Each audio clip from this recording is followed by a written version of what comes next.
Welcome to Real Estate Coaching Radio, starring award-winning real estate coaches and #1 international best-selling authors, Tim and Julie Harris. This is the #1 daily radio show for realtors looking for a no BS, authentic, real-time coaching experience. What's really working in today's market, how to generate more leads, make more money, and have more time for what you love in your life. And now your hosts, Tim and Julie Harris. Welcome back. We are going to be talking about something today that I doubt any of you will find surprising if you're regular listeners to this podcast. But before we get to the topic, which I know you guys are going to love, I want to thank you personally for keeping this the #1 listened to daily podcast for real estate professionals in the United States, maybe in the world. It's so exciting to see all of our downloads happening in different parts of the world. Very exciting. We want to ask all of you to give us a 5-star review on iTunes and whatever other listening widget you're using. Some of you guys use Stitcher, Spotify. Any and all support is always appreciated. And also, your special homework from today's podcast is to share this podcast overtly with 3 different agents that you know. Just let them know. Maybe share it socially. Maybe just share it on Instagram. Maybe just email it to somebody. So we would appreciate any continued support you guys have. Our goal is to keep this #1 listened to daily podcast for real estate professionals in the world. And I'll tell you why. Because the more agents listen to what, and this isn't arrogance or ego, though it'll sound like that, but the more agents that listen to what Julie and I are telling them, which is the truth about how to be successful long-term in real estate, the more agents will be indeed successful long-term in real estate. And that is our mission, to be of service to all of you guys. And your mission, obviously, is to be of service to all of your real estate buyers and sellers. Today's topic is very important. We're going to give you some drilled down facts. But before we do, Julie, welcome to today's podcast. Yes, thank you. It's my pleasure, as always, to share this podcast with you. And we're going to be talking about an interesting topic today. All right. So the topic today, we're going to get right to it. And this is a one-day show. The topic today is all the little tech companies that are planning on getting into your pockets in 2022 and forward. And I'm going to give you guys a little background. And so we're coming out of the end of a super cycle of tech companies investing in, or rather investors investing into real estate tech companies. So anything that was real estate that was hypothetically going to provide some service for real estate agents, but mostly there were thinly veiled business plans around the idea that it was going to replace the real estate agent. You know, there's very few exceptions to that. Most of these tech companies had the underpinning values of we're somehow going to make it so real estate sales can be simplified, removing the middlemen, which is all of us. Now, that has been the same, Mickey Mouse that's been said since the 1990s. And it was Brad Inman, actually, back in 1990s. I think it was HomeGain, the company he started, where he was talking about disintermediating the real estate agent, which just means removing the middlemen. And you don't hear that so much anymore, and I'll tell you why. Because what's happened is the battlefield is loaded with the bodies of everyone who's tried to disintermediate realtors. Because it turns out the marketplace of buyers and sellers actually want to deal with skilled professional real estate agents and actually prefer to have a trusted professional help them with what is the biggest real estate or the biggest financial decision of their lives. And the tech companies have not figured out and will never figure out how to disintermediate us. So what they do is they get into the real estate space and they're selling some, widget, and then the widget doesn't monetize. They can't make money from it. And so what all of them end up doing, and then actually it's kind of comical how quickly some of them revert or convert to trying to sell leads to real estate agents. Yes. It's actually funny to me how many of them start with these big grand visions of somehow, democratizing the buying and selling, and we're going to give all the information to the consumers, and consumers are going to have the same tools and decision-making widgets that the real estate professionals do.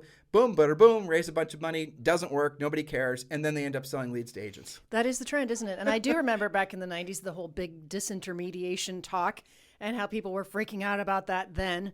And this is just a next iteration of all that. But you're right. Nobody's been able to do it. I don't think anybody ever will be able to. And the truth is also, which is fascinating, and this is kind of counterintuitive, but the more the market changes, rates go up, people start feeling a little bit of fear about the real estate markets. They're curious, well, what's going to happen next? All these things. Anytime there's fear and doubt, the more people lean in to having a trusted friend or advisor. It's the same reason that frankly, doctors will never be replaced by teledocs. If you have a real problem, you're going to see the doctor, right? All those types of things. So do not be believing these sort of, romanticized versions of the future with regards to everything being done online. That's just the fantasy and the panacea of some tech, good-hearted tech-minded folks who are trying to make themselves relevant with these big ideas so they can go raise money. And nobody's a better example of that than Zillow. Yes. Frankly. Now, why is this? Well, keep in mind, interesting stat here, more than 90% of potential real estate buyers and sellers, according to your very own National Association of REALTORs, do connect with a real estate agent to help them buy and or sell their house. And I think it's probably even more than 90%, but let's say that's a minimum. And that equals, get this, 100 billion with a B as in boy, 100 billion in agent commissions every year. I think that's good for them to know anyway. Yeah, that means you guys are spending $100 billion. I mean, think about that number. And now add to it how much money agents are spending on CRMs and branding and marketing and all these other, and these companies, these marketing companies and all these, tech companies, they go into the real estate space, especially when it's a hot seller's market, because people do not hold the dollars that they're investing accountable for results because the dollars are flowing so readily, so easily. So when you're dealing with a business, your real estate businesses that have over the last forever have had relatively easy cash flow because everyone's been FOMOing their decisions, fear of missing out. And so buyers have been essentially, buying whatever came for sale. And by the way, these, macro trends in real estate are not changing anytime soon.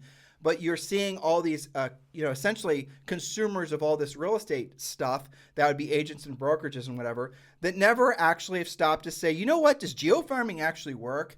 By the way, why do these buyer leads actually suck? Oh, it doesn't matter, I'm making so much money. Now, when that changes, same goes with teams, same goes with branding. How do I know what I'm saying is true? Because Julie and I have been in this business for a long damn time, decades, and we've seen these cycles come to an end. And when these cycles start to wane, it's when the seller's market starts to level off, or some other thing happens in the economy. And then what happens is agents start saying, well, you know what? I can't be speculating on whether that marketing idea or that branding idea is going to pay off 5 years from now. I need something that's going to pay me now. And then they stop buying those services and those products from those companies, and those companies go away. And that's what we're starting to see. A lot of these, tech companies, what they're doing is they're not able to monetize their original ideas. And so they're leaning into selling leads. And the lead costs that they're going to be selling these leads to you guys is like nothing we've ever seen before. And this isn't Julie and I speculating. This is based on their own public filings, what they're saying on their earnings calls, which we listen to, where they're telling you how much you're going to have to start paying for your bought leads. Why are we telling you this? Because if you think buying leads is the only way for you to move forward in your real estate business, we're going to prove to you that buying leads is not only, asinine, frankly, but it's going to cause you to lose money on every transaction you do. You might sell a house, but for the cost of having sold that house, you would have better off just to, not have done anything. Exactly. So keeping in mind $100 billion in your agent commissions every year, it should not surprise you that those real estate tech companies want a bigger piece of that agent commission pie for themselves. So here are some strategies that real estate tech companies have to get more commission money out of you, the country's hardworking real estate agents and brokers, our listeners. So we're going to look at 3. That'll be, of course, Zillow, and then Compass and Opendoor specifically. So let's start with Zillow. And again, this is not our speculation. This is publicly stated by them. So what is Zillow's, what they call, I love this name, back to basics strategy? You know what they should call it is, we screwed up on the whole iBuyer thing, lost $1 gazillion. Yeah, that didn't work. Yeah, and it was so interesting, frankly, the arrogance in which they basically have always, it's our industry's fault. It's because there are not been enough people like Julie and I telling you guys that Zillow was definitely, the Trojan horse. And they obviously always were. Their stated, goal was to originally do what, disintermediate agents, and then they realized that wasn't going to happen. So then they got into the lead selling business, and the lead selling business is not the easiest business in the world to be in because it's oversaturated with 1 billion people selling leads to agents. So then they decided to copy Opendoor. Well, it turns out that's not as easy to do as they thought as well. But now they're going to lean back into the whole selling leads to agents business. But listen to what they're going to be charging all of you guys. How many of you listening right now are actually going to sign yourself up for this financial abuse? That's right. And if you're curious about what Tim just mentioned, the demise of Zillow's iBuyer program, we did have a dedicated podcast about that back in November. So get caught up on that. So Zillow has stated that it is going back to its roots, focusing on extracting an additional $1.5 billion annually from agents by 2025 via mainly its Premier Agent program. This extraction from agents paying for Zillow's Premier Agent services would generate a total of $2.9 billion annually for Zillow, which eclipses its entire 2021 revenue from all combined sources. Now, technically, that's incredible, those numbers, but will they be able to do it? Doubtful, because there's so many different things. They're selling buyer leads. listen to what your coach or your future coach is telling you now, right? Do not buy buyer leads. If you have one listing, you will have so many buyers chasing you that you basically will have to hide from them, right? That's right. One listing, generally speaking, will equal maybe 6, 7 transactions, maybe even more if you work it the way we teach you to do it in Premier Coaching. But do not buy buyer leads. Buyer leads are the easiest thing in the world to get. Now, I want to take you guys on a real quick lesson. I'm going to do this really fast, but it's important that you remember this. Why is it that the bought buyer leads off internet lead generation are so low quality? Listen, you guys decide today, one of you have a roof leak, right? You need to fix the roof on your house. I'm going to go through this quickly, so please pay attention. Your roof is leaking. You need to fix the roof leak. What's the first thing you're going to do? Do I know a roofer? Have I used a roofer before? If you have, and they did a good job, chances are you're going to call up the roofer and you're going to use that same person again, right? Right. Now, if you don't know a roofer, what's the next thing you're going to do? You're going to ask a trusted friend or advisor for a referral to a roofer. You're going to ask somebody that you trust, who they trust, to fix your roof. Now, if you don't know a roofer, number one, then you're going to go to number 2, which is, do I know of anyone that knows a roofer? If they don't know anybody, then you're going to respond to a marketing message, including anything that's online. That is the same cycle of which everyone has always bought things. That's anything. That's the process of which they go through, especially when hiring a professional to provide a service. Very rarely, I am having to remember this, so I don't have it in front of me, but something like 4 or 6% of people make their buying decision based on an ad. Everyone else is taken out of the marketplace based on who they already know or a referral from somebody that they trust, right? So a minority of anyone is going to respond to an ad for, say, in my example, a roofer to hire. Same goes with the real estate professional. And yet, what have you guys been taught? You've been taught to spend all of your money on the marketing and advertising to try to create a brand to make it so that you can somehow compete for that 6% of people that may or may not actually be truthfully ready to transact. Now, here's the other thing. And this is, you guys check this. Every single study that's ever been done that I'm aware of shows that the least motivated people are searching online. The most motivated, let's just talk about buyers. The most motivated people are driving neighborhoods, right? You guys get the difference? So why would you spend your money buying with your hard-earned profit or borrowed money, as unfortunately is the case with a lot of you? Why would you do that when you could just start doing the real work of real estate and go to where the real motivated buyers already are? That's what you have to learn. You have to move past this fantasy that you can, essentially buy your way to success. You have to work your way to success in any and all things in life that's worth having. So that people think of you when they say, who do I already know? Or when they ask their trusted friend or advisor, then they get the same answer. Now, good for Zillow for having specific goals, right? $2.9 billion to soak from all of you. They're smart goals, specific, measurable, attainable, realistic, and timely. But maybe you can disrupt the attainable part by choosing not to participate in their agent soaking goals. And Tim just mentioned something about, you're the one that they need to know. That's where your business comes from. I read a 24-page report from Zillow, making sure that all of our facts were straight. When Julie says she read a 24-page report, she really did. I watched her reading it. And were you shocked by what you read? I was looking at all of the charts and the reports, but here's the other thing that I did when I was looking at that. A quick search about the quality and quantity of leads that agents are paying for will garner you, of course, an endless supply of not just agents complaining about inappropriate, low-quality, quote, leads. I think they don't even call them leads anymore. They're impressions or something. But perhaps just as alarming are the complaints by actual homeowners about Zillow. That 4% that actually calls on an ad for sale by owners who were not allowed to anything except an aerial view picture, severely inaccurate Zestimates, which they fell prey to themselves, looking at their own Zestimates, right? Zillow assigned agent who's knows nothing about the listing somebody calls on, etc. So the quantity and variety of complaints is astonishing. I expected to see it from the realtors, but I got a different perspective from homeowners who actually posted their stuff on there, and who also, it was hundreds of complaints about this person kept on calling me and that's not what I wanted. And then when I was on the buyer side and I called and I tried to get information, they didn't even answer the question about what I called on. And, one of the questions we get from agents is, what's the script when I'm trying to answer a call on a listing that isn't mine? What should I say? There is no script. Well, that's the heart of it too, really, is that when you're trying to, though, Zillow, frankly, and Realtor.com and some of the others have changed their ways to some point. What you're trying to do, what they're trying to do, is fool the consumer into thinking that you're the listing agent. You can, package that, what I just set up, however you want to, but that's the gist of it. You have to go searching for who the listing agent is. It actually takes work to find out who the listing agent is, because the consumer is always going to want to call the listing agent, which goes back to one of the tenets of Julie and I's business: be the damn listing agent. So you don't actually have to play this.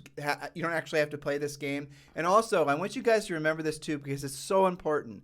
Do not build your house, your mansion, your business on land you do not own. Would you do that now? Would you go build a house on land you did not own? You would not, would you? That is silly. But that's what you're doing when you're buying leads, because the lead cost is going to go through the roof. You're going to have, it's a record number of agents that are in the business right now, 1.6 million members of the National Association of REALTORS. That means there's probably close to 2.5 million real estate people in the United States. They're all going to be competing with you on these buyer leads, because they too are probably not realizing that they need to learn to be proactive lead generators. Yes, so the solution, of course, become your own best generator of commissions by learning to be a proactive lead generation machine. Listing agents don't really have any lead generation issues. And buyer agent commissions are dropping in many markets. So back to my original premise with regards to the lack of profitability in a bought buyer lead. If you're in a marketplace, and there's definitely marketplaces right now where buyer agent co-ops are less than 2%. And in this marketplace right now with what's going on, that scenario is not going to change. So let's say your average commission in your marketplace is 2%. And let's say you sell a house that's $400,000. That means you made $8,000. Now you pay your broker. Now you pay the referral fee. And let's say the referral fee is 40 to 50%, because that's where it's going. And then you read their public filings and you'll know what I'm saying is true. Relocation, those of you who've been working relo leads for a long period of time, listeners, if you don't know what I'm about to say, you're going to be blown away. Most agents that work relo leads from some of these big relo companies, what they do is, let's say it's an $8,000 gross commission. Because it's a relo that came from the relo department in their brokerage, they're then put on what's usually a 50-50 commission split, and then the referral fee comes off the top of the transaction. So let's say the referral fee is 50%. Then of the 50% that's left, $4,000, that agent is on a 50-50 split with their broker. You guys get what I'm saying? So they just sold a house and they made $2,000. How much time did it take? How much was all that effort? Did that really make sense? Maybe you're just getting started, and maybe you just want to get some cash flow, and that might make sense for you, but you can't build a business that way.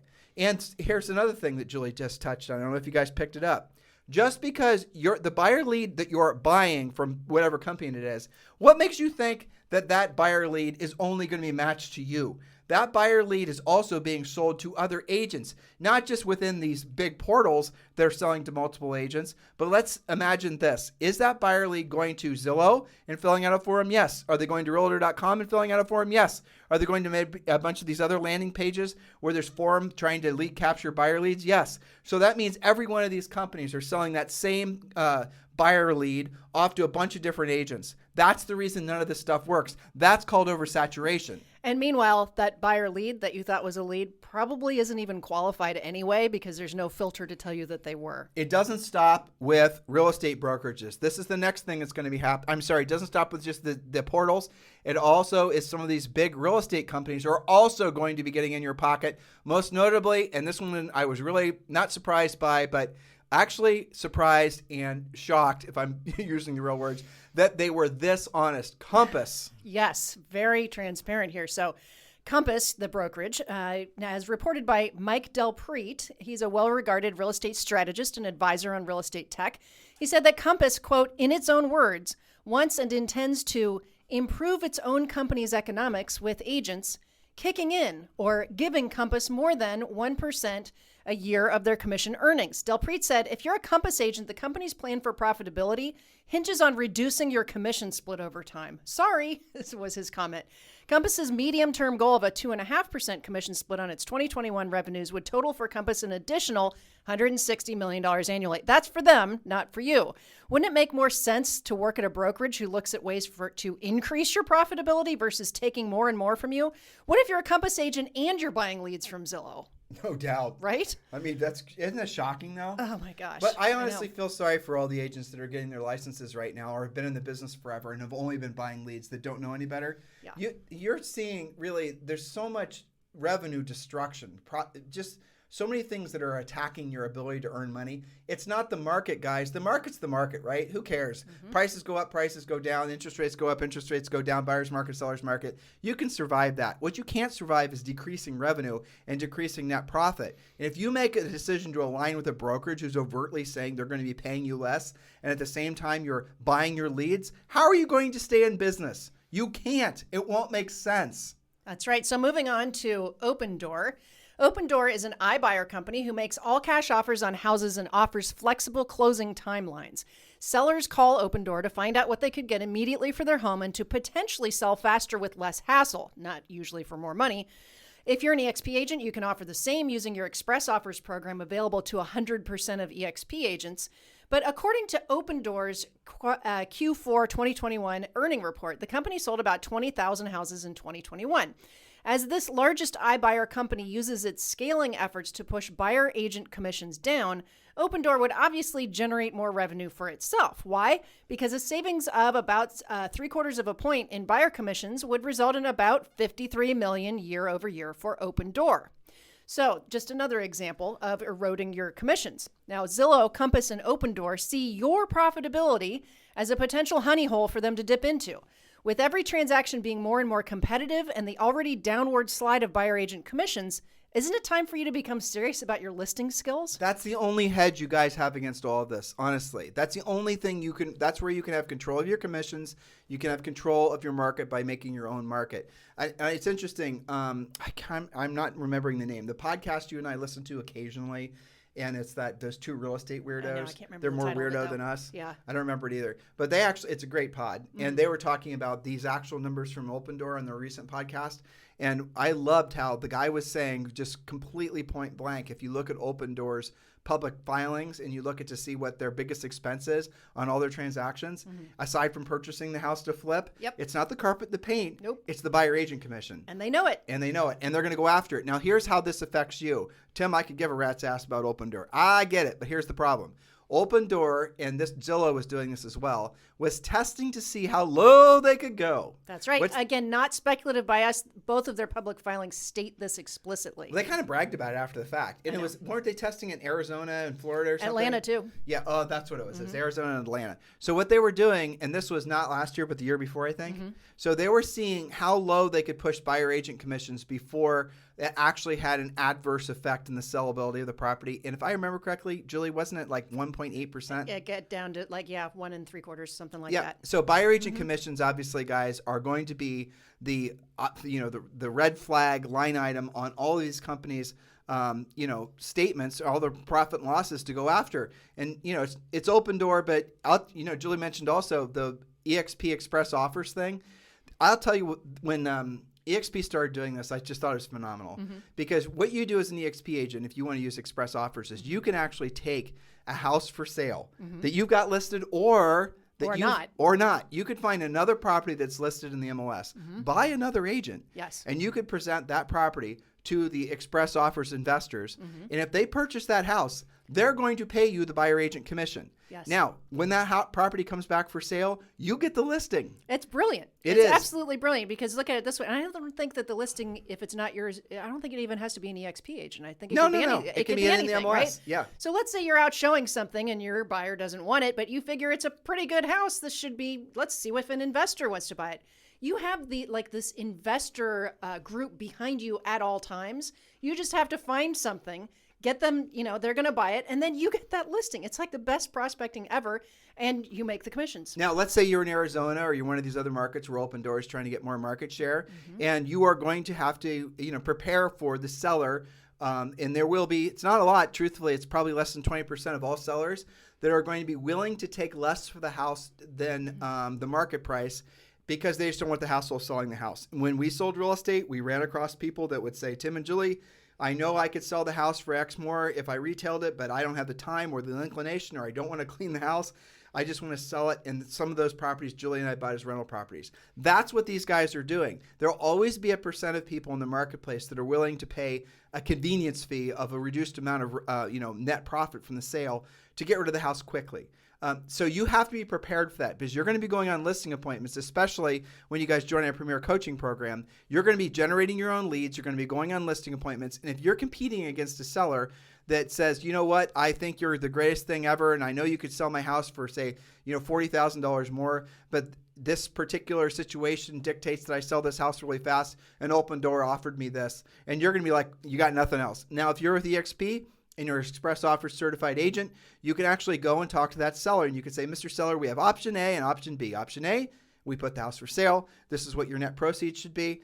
Option B, if after, say, 2 weeks or 10 showings or after 30 days, if the property hasn't sold, we can then take it to the Express Offers program and we can sell it that way. Whichever way makes the most sense for you. Because you got to remember, not every seller, very few retail sellers put the net profit is the most important thing. What most of them want is the least amount of hassle. And Opendoor is tapping into that. So you have to look at this from a holistic perspective. Remember I told you guys before, you've got to really be understanding that the greatest fortunes of everybody, of every major family, of every major business that have always been made during the greatest times of change. This inflationary time and the other things that are happening right now absolutely positively is going to be one of the greatest times of change of our lifetimes. You need to be monitoring which direction your mindset is going. Are you starting to basically, wade in the river of doom and gloom? Or are you seeing the opportunities, how Julie and I just, for example, positioned Express Offers? You might be realizing that you are at a broker that is not, as they claim to be, agent-centric.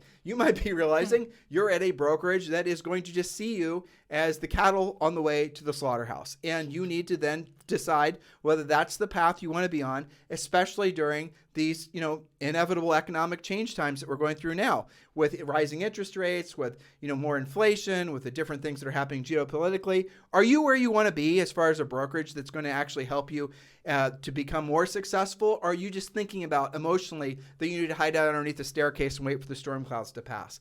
This is one of the main reasons that back in 2019, Julie and I aligned with Exp Realty because we knew based on what Exp Realty was offering to agents, they were the first brokerage that we had ever come across that were truly agent-centric in the sense they're putting the money where their mouths were. I do believe that every real estate brokerage loves and cares about their agents, but Exp is the first one we ever saw that's willing to, again, put their money where their mouths are. Revenue share, giving agents stock, an incredibly advantageous commission split. Real health insurance, unburdening agents of most of their marketing expenses and lead generation expenses you get basically, for free. It's virtually $85 a month, right? So you get all these definite benefits from being with Exp. When Julie and I lined all those things up and we saw all the benefits that was giving the average agent, it was a no-brainer for us to feel comfortable suggesting you guys all become Exp agents. I'll suggest to you that Exp is the only brokerage right now that's perfectly positioned for the changing times because of the fact they have such an incredible business model that is so agent-centric. We are absolutely positively happy. One of the best business decisions we ever made that we aligned with Exp Realty in 2019. I strongly encourage all of you to consider the same thing. Julie and I would certainly appreciate the honor of you considering us to be your Exp Realty sponsors. And the easiest way for you to get more information is if you're ready to join Exp and you're ready to choose your sponsor, again, we're formally applying for the job of being your Exp Realty sponsor. Text me directly at 512-758-0206. 512-758-0206. If you're just getting ready to get started to think about Exp and you're looking for more information, we got you covered there as well. Text the letters EXP to 47372. Just text the letters EXP to 47372, and we'll text you back a link where you can watch a bunch of videos and get all the information you need. But the bottom line is, guys, is you want to be positioning yourselves for the changes that are coming your way and realize that opportunities abound provided that you're in alignment, basically your brokerage, your mindset, what you're doing to build your business, all these things, they need to pivot to the new realities that we're all dealing with now. So, Julie, when you were putting all these notes together, yes, what surprised you the most? Gosh, I think just the sheer numbers and really, I'm a licensed agent. I've been a licensed broker. We've been coaches forever. We're real estate podcasters, right? So really and truly, I felt outraged by it. Yep. I did. I felt like, seriously, the business isn't hard enough. You've got to get into agents' pockets more.